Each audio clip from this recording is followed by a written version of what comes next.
Welcome to this video. We will show the thermal analysis capabilities of Autodesk Nastran In-CAD.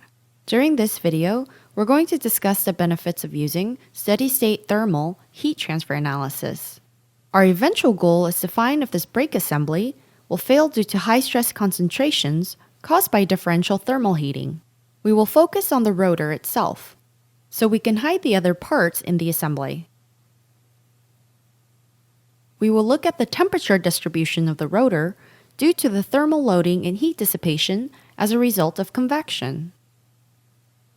Let's begin by specifying linear steady-state heat transfer for the analysis. The material properties can be taken directly from the CAD model. The material models include conductivity that we will use and the thermal expansion coefficient that will be necessary for structural analysis. Next, the part will be meshed. It is expected that this model will be used for stress analysis later on, so a relative fine mesh is desired.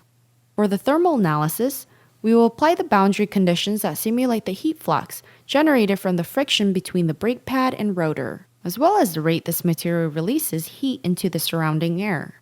All of the faces need to be selected except for the two faces that are coming in contact with the brake pad. We'll put the outside temperature of 293 degrees Kelvin or 70 degrees Fahrenheit.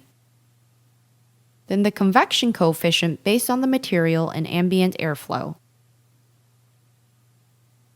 Next, we will apply heat flux, or the amount of power per square millimeter for both sides of the rotor.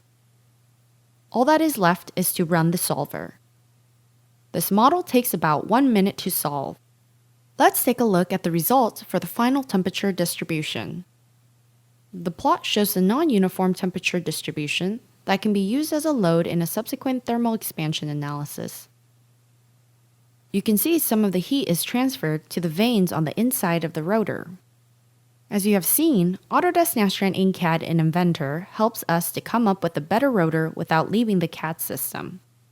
We can now confidently move on to innovation on other areas of the brake assembly.